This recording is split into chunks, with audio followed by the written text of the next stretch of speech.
우린 사사기를 묵상하고 있습니다. 사사기의 백성들을 보면은 사사기 백성들이 살면 살수록 기품이 더해갑니다. 아픔이 더해가는 것이지요. 그 모습을 오늘 본문은 이렇게 표현하고 있습니다. 산의 웅덩이와 굴과 산성을 자기를 위하여 만들었다고 말씀하고 있습니다. 사람들은 저마다 웅덩이, 굴, 산성을 만들어서 숨어 있습니다. 웅크리고 있는 것이지요.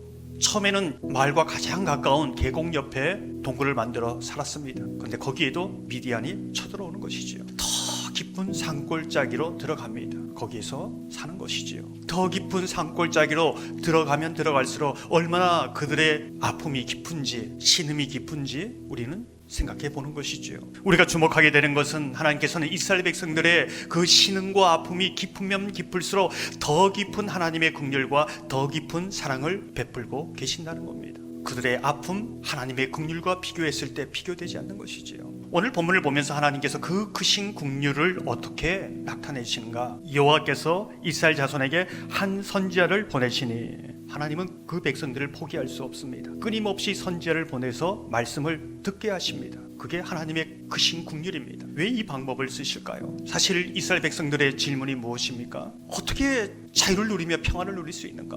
어디를 보아도 그 방법을 찾을 수 없습니다. 하나님은 그 방법을 알고 계신 것이지요. 예수님이 십자가를 지실 때에 그 신약의 백성들의 질문이 이러하였고 어쩌면 오늘 살아가는 우리의 질문이 그러합니다.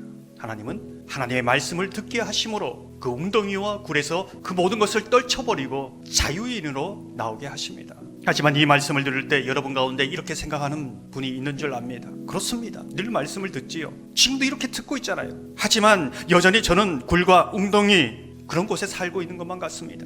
무엇이 문제일까요? 어쩌면 지금도 많은 사람들이 그리스도인이라는 이름을 가지고 있지만은 하나님의 백성을 이름을 가지고 있지만은 굴을 만들고 웅덩이를 만들고 산성을 만들어 거기에 숨어 살지 않습니까? 갇혀 살지 않습니까? 매일 강단에서 하나님의 말씀을 듣고 있지만은 세상에서는 아무런 영향력도 끼치지 못하고 있지 않습니까? 그 이유가 무엇일까요? 여호와의 사자가 기드온에게 나타나 이르되 이렇게 말씀합니다. 무슨 일이 일어났을까요? 이 사건이 웅덩이와 굴에 살던 사람을 밖으로 뛰쳐나오게 하는 그러한 사건이 됩니다. 하나님의 선지자가 모든 사람들에게 말씀을 전했지요. 그 말씀을 들었습니다. 그러나 그 말씀을 들은 사람들이 굴과 웅덩이에서 나왔나요? 나오지 않았습니다. 여전히 그 말씀을 들으면서도 점점 꼭꼭꼭 숨어 들어가고 있습니다. 그런데 하나님은 여호와의 사자를 통해서 기드온의 이름을 부르기 시작합니다. 그 한 사람을 찾아오셨습니다. 그리고 말씀하셨습니다. 이 사건이 그를 굴과 웅덩이에 떨쳐나오게 하는 그러한 사건이 된 것이지요. 그 인생의 분기점과 전환점이 되었다는 것입니다. 모든 무리가 아니라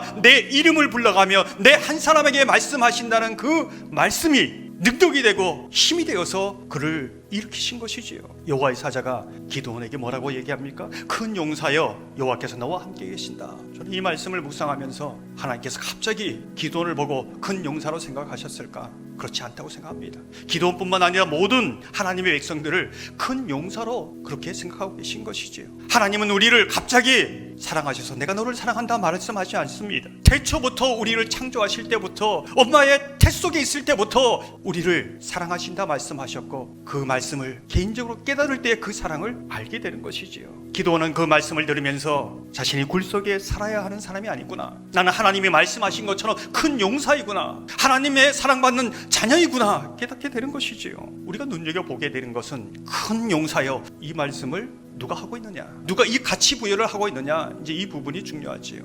하나님이 하고 계십니다. 내가 목사이기 때문에, 장로이기 때문에, 그리스도인이기 때문에 하나님이 세상 사람들보다 나를 더 사랑한다? 오해하시는 겁니다. 하나님이 그 사랑을 부어주는 것을 알았기에, 깨달았기에, 그 말씀을 보고 깨달았기에 이 직분이 너무나 소중한 영광스러운 직분이라는 것을 알고 고백하고 응답하는 것이지요.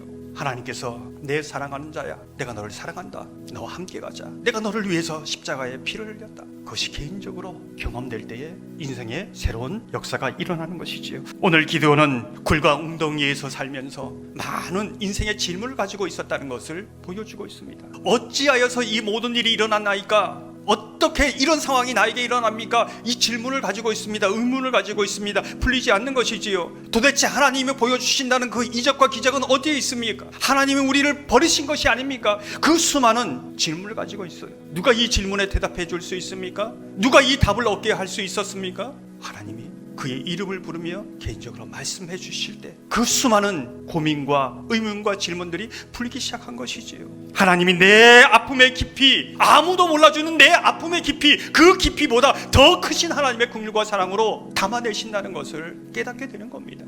왜 사람들이 예수를 믿으면서 그대로 아픔과 제 용서의 문제, 죄책감에 살아갑니까? 그 말씀이, 그 사랑이, 그 용서가 나를 향한 것이라는 것을 확신하지 못하기 때문에 그러시죠. 다른 사람에게는 말씀해도 내게 말씀하고 있는 그 말씀이 아니라고 생각하기 때문에 그렇습니다. 오늘 보면서 이상하게 생각되는 것은 하나님의 말씀을 기도원에게 들려주었고 듣고 있습니다. 그런데 뭐가 모자란지 증거를 달라는 겁니다. 편식을 보여달라는 거죠.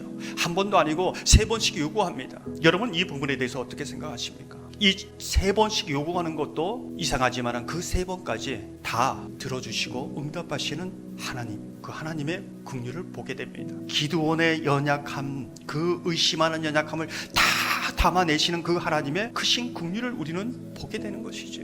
기드온은 그 증거를 가지고 일어서서 큰 용사로 나아갑니다.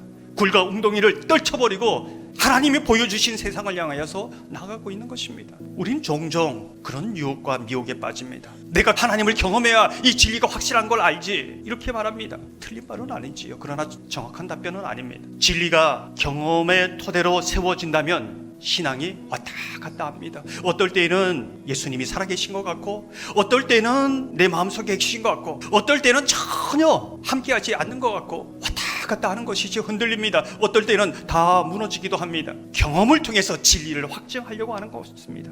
진리 속에 내 믿음을 두고 체험이 있을 수도 있고 없을 수도 있습니다. 오늘 종료주일이고 고난주간을 보냅니다. 많은 사람들이 열광하며 하나님을 호산나 찬양합니다. 그런데 그 사람들이 얼마 못 가서 예수님을 십자가에 못 박으라고 소리칩니다. 똑같은 사람입니다. 무엇이 문제일까요? 나에게 능력을 보여주십시오, 이적을 보여주십시오. 그들이 보기 원했던 것은 하나님을 신뢰해서가 아니라, 하나님을 사랑해서가 아니라, 하나님의 말씀에 더욱 순종하기 위한 것이 아니라 하나님을 능력으로만 이해했기 때문에 그렇습니다. 능력이 없으면 다 등 돌리고 떠나가는 것이지요. 사랑하는 성도 여러분, 이번 주 종료주일 또 고난주간을 보내면서 특별 새벽기도에 하나님의 약속을 믿고 나갈 때에 하나님께서 의심하는 여러분의 연약함을 담아내는 간증도 주시고 체험도 주시기를 소망합니다. 특별히 오늘은 이제 성찬식을 하게 됩니다. 이 성찬이 우리의 모든 연약함, 아픔을 그 크신 사랑과 긍휼로 담아내시는 그 은혜에 감사하며 오늘 이 성찬에 참여하시는 저와 여러분 되기를 소망합니다.